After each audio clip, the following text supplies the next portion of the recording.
Novamente juntos para seguirmos com a leitura do livro Painéis da Obsessão, de Valdo Franco, Manuel Filomeno de Miranda.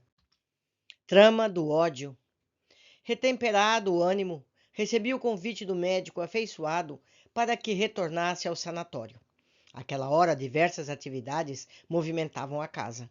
À entrada, deparei-me com um grupo de entidades perversas sob o comando de aturdida mulher, desencarnada, em cujo semblante estavam esculpidas as marcas da loucura que a vencia.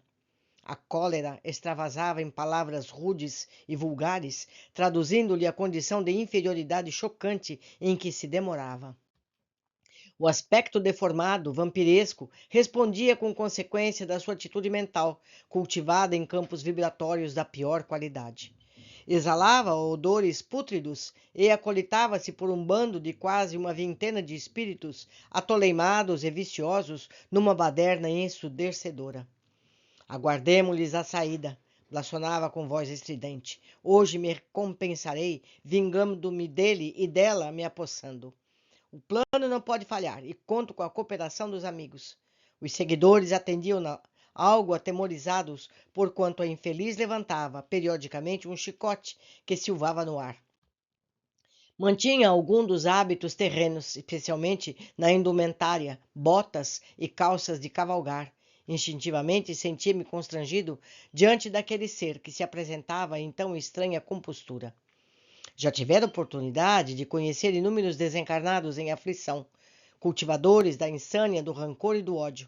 No entanto, aquela cruel personagem produzia-me um misto de mal-estar e receio, considerando a sua exteriorização psíquica de pesado teor pestilencial.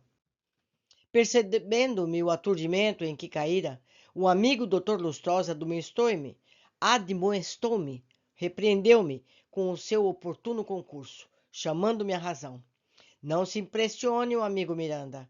As alegorias religiosas influenciam muitos desencarnados que trouxeram da terra os conceitos sobre os infernos e os seus habitantes, da mesma forma que inúmeros encarnados recebem induções psíquicas de entidades impiedosas que lhes povoam as mentes com caricaturas terrificantes e fantasias aberrantes da vida espiritual. Embora reconheçamos que nas regiões punitivas e reparadoras que a mente criou através dos milênios para reeducar os infratores das leis, pululam quadros de dor e transitam seres em tormentos que nenhuma fantasia consegue compor. Fazendo uma ligeira pausa, continuou. Nossa irmã aqui se encontra acompanhando familiares que lhe padecem a vindita, e acredito que logo mais ocorrerá o desfecho de uma terrível urdidura do ódio que ela cultiva.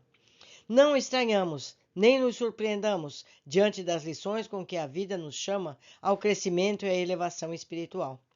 Resguardamo-nos na oração e na confiança irrestrita em Jesus, não nos permitindo a observação descaridosa, nem o exame indiscreto das condições em que cada qual prefere estagiar. Vivemos os padrões mais condizentes com as nossas reais aspirações, aquelas que acalentamos no recôndito dos sentimentos. Vimos um grupo de pessoas que saíam do sanatório na direção do pátio de estacionamento de veículos. Tratavam-se de dois cavalheiros de uma dama ainda jovem, em adiantado estado de gestação. Ao vê-los, a acompanhante da horda de alienados espirituais pôs-se a deblatar, informando: Não irão longe, os infelizes. Acompanhamo-los.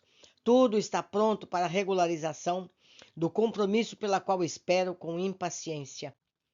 Os sequazes seguiram-na e tive a ideia de que, alcançando as pessoas, envolveram-nas numa nuvem de densa neblina escura, perturbadora.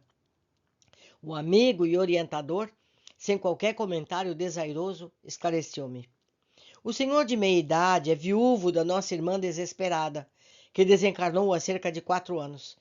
Reside em cidade próxima, no vale, e a sua presença aqui se justifica em razão da alta que o irmão Jaime, o rapaz que o acompanha, recebeu nesses últimos dias, após o tratamento a que esteve submetido durante quase um ano. No transcurso da sua enfermidade, foram investidos esforços e aplicados muitos recursos espirituais a fim de impedir que influências mais sérias lhe roubassem o corpo já sob a ação da doença grave. A dama é a sua segunda esposa, que aguarda em clima de festa a chegada do filhinho, muito desejado.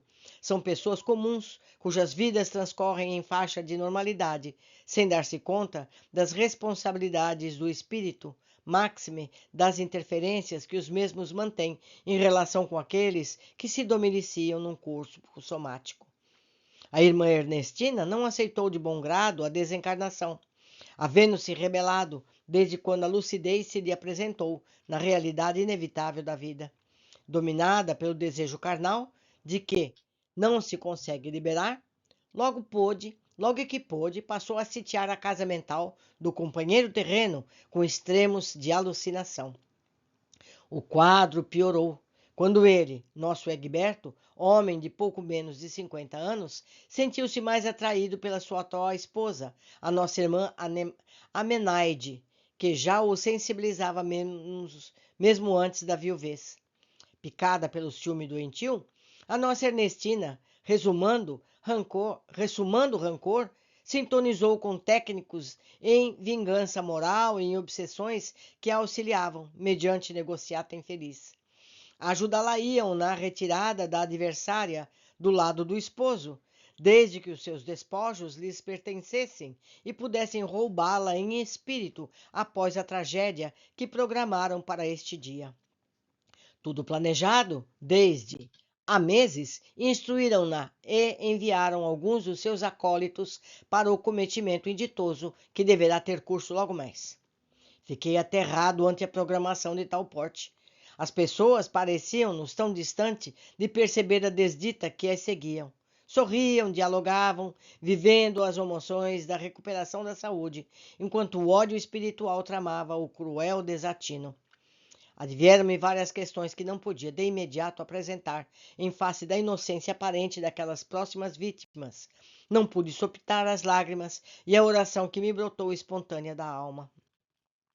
Dr. Lustosa, acostumado à urdidura de tais programas nefandos, elaborados por beneplácito das leis, que deles prescinde, auxiliou-me no estado íntimo que me tomou conta, referindo-se.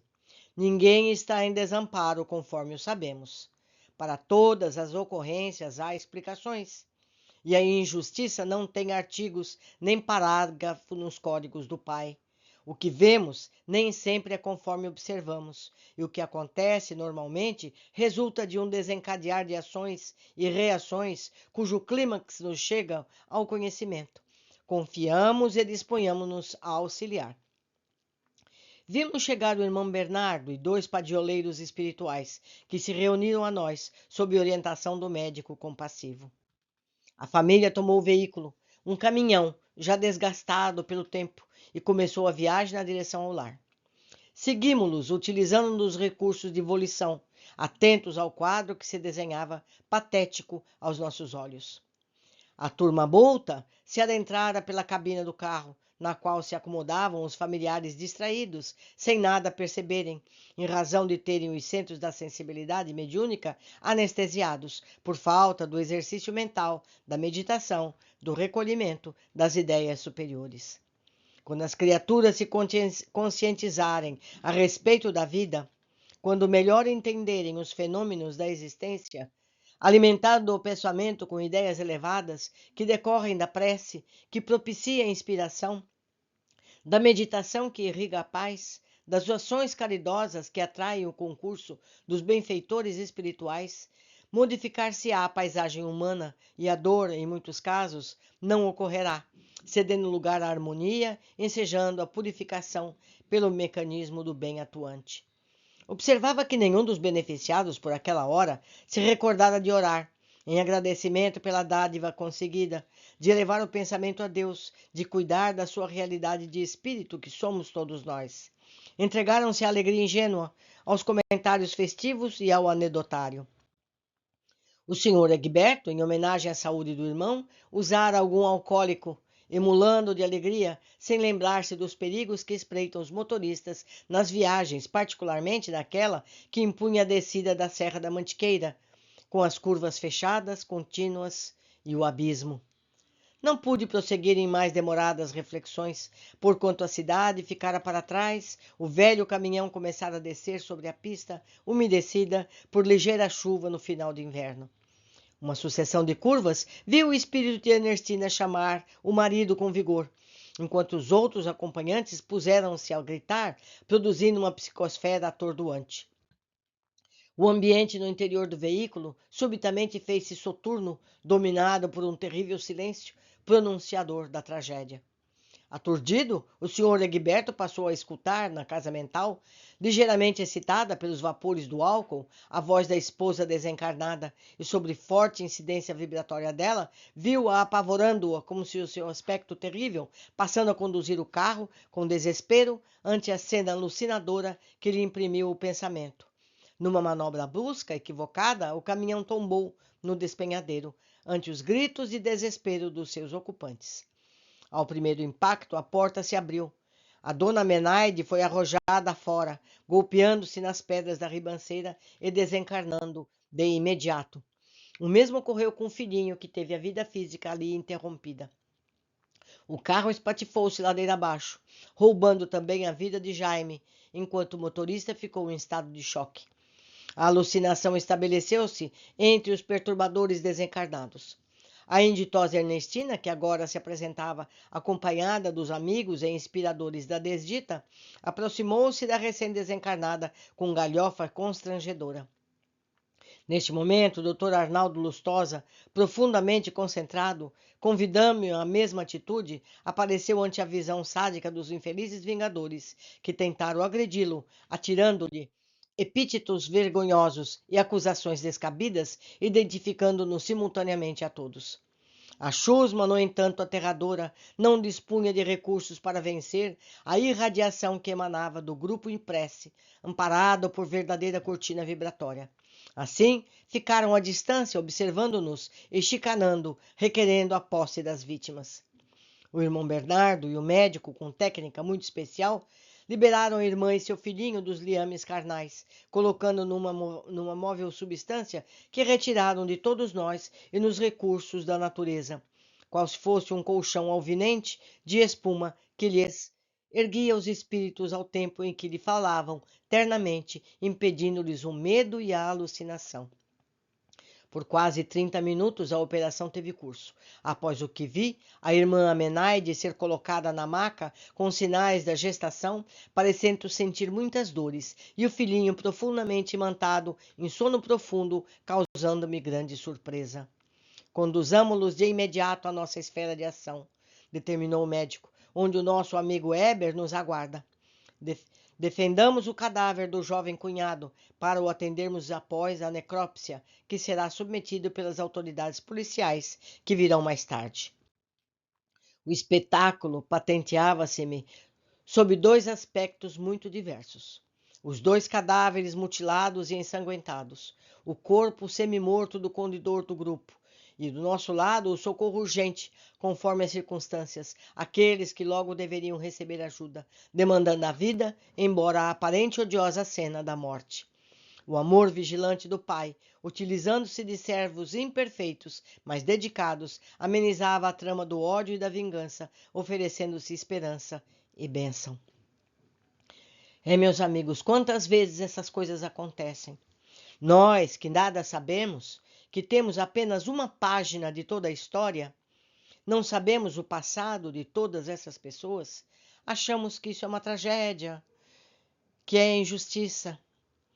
Mas são os detalhes do passado que vão nos esclarecer tudo o que se passou aqui. Não existem inocentes, existem consequências do passado. Por hoje ficamos aqui, aguardo a companhia de todos na sequência do nosso estudo. Abraços.